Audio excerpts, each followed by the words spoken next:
Hello seekers, and welcome to another video of non-duality. In this particular video I'm going to talk about my history with non-duality, why I think it came to my life to complement what I was understanding, feeling and exploring, experimenting in my awakening, and why I believe is so crucial for anybody to understand its essence, and not so much as a teaching or as a sort of belief system, but rather what is it behind it. And that is what has always guided me to find in any teaching of trying to understand reality, including science. I was always interested in the essence of it, not so much about all the little things that are involved. In this case, all the mysticism behind the traditions of non-duality.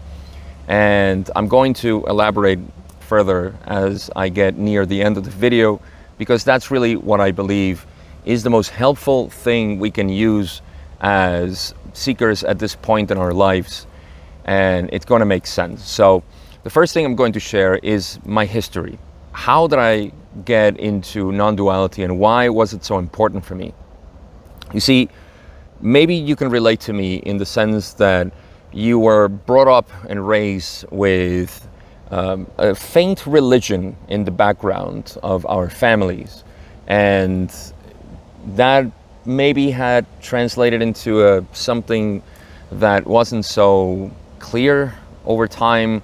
We abandoned any sort of belief system that we had. That was certainly my case. I abandoned any belief that I had in spirituality because of religion.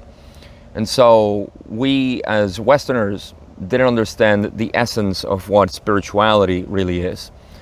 So when I had my spiritual awakening and I started, say, opening myself to the universe, I realized that it was confounded with so much information, misinformation, and all sorts of interpretation. It's almost like when I used to read the Bible, there used to be all sorts of interpretation. And what the priest said at church was different than what my teacher at school would say, and what my parents would claim, and what I would interpret myself. So it was very confusing, and there was no essence that we all talked about. And this is really what created the confusion in my upbringing in terms of spirituality. But the same thing started happening when I started getting into metaphysics and spirituality and energies and all of these systems that were so complex to me. The majority of you know me for the Law of One, so that was a godsend, completely godsend material for me to create coherence in this model of reality that I was making. And so, but still, the Law of One and metaphysics, while it's the best content that we have for metaphysics, it leaves out a lot of the practical stuff that we actually need for a living, what we need on a day-to-day basis. And this created, although it created a huge expansion in consciousness for me, and it kind of fit everything into my model of reality at the time that I was trying to understand what was happening to me, what was actually everything else that it was apparently real or not real, and all of this started to make coherence. I was left out with so many questions about myself, so many questions about how can I fit this into my life. And so Buddhism came, or Hinduism, doesn't matter how you want to see it, it's non-duality in general. All of this started coming to my life, and just like in the Law of One, I started making more sense of the creation in general. This started to make more sense from the inside out. Everything that Ra claims and talks about becoming the creator was beginning to become more clear to me. And this is because non-duality actually explains reality from the inside out.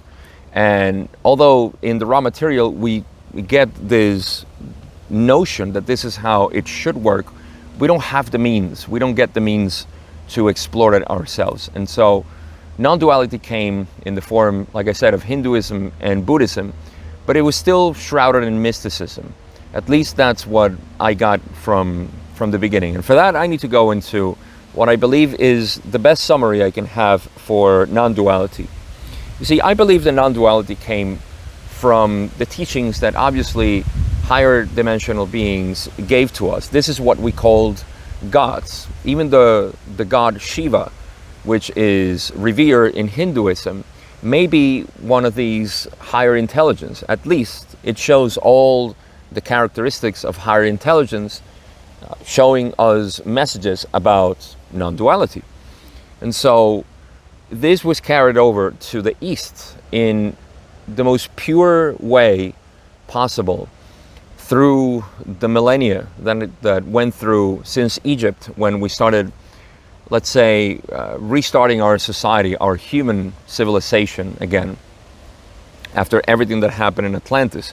And so with the teachings of non-duality coming to the East, the Hinduism mentality grasped it and adopted it.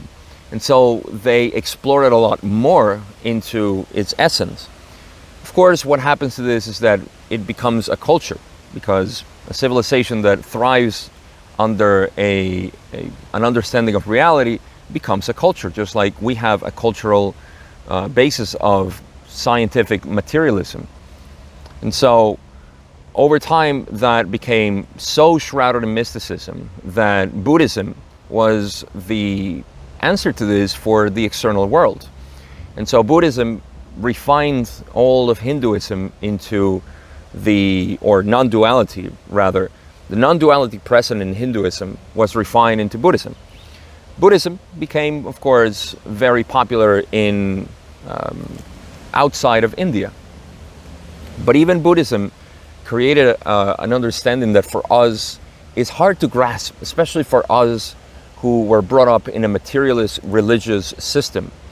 And so over time, what happened was that it became something even more specific, which is now what we call Zen Buddhism. And Zen Buddhism is a way of immediate or sudden enlightenment. This helped a lot for expanding it even broader in the whole globe, but even that, it's still met with some resistance from the materialist point of view. And so it is very difficult for people to get their heads wrapped around this. And so over time, what happened was that we developed, and this is recent from 100 years or so, is what I call, or we call, the direct path. And this is the teaching that mostly resonates with me, because it shows that we don't need to understand anything about the historical, cultural Hinduism of ancient India that is still, thriving today, or that we need to go through the preparations of Buddhism and all of the teachings and understanding this, or even the Zen way. But the direct path just points out to everybody that can actually understand this by experience, not bringing any sort of understanding from the past.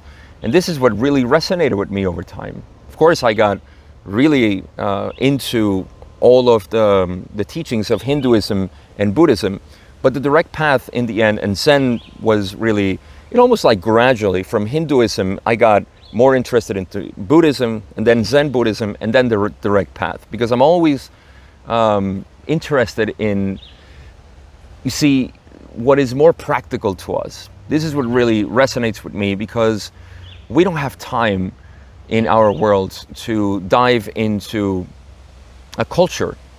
You would have to move to a place where everything that's spoken is that you would talk to people that are into this cultural basis, and we don't have that here. So the direct path became what I am mostly entertained with, and what I like as the main or the core teaching of everything that I explain.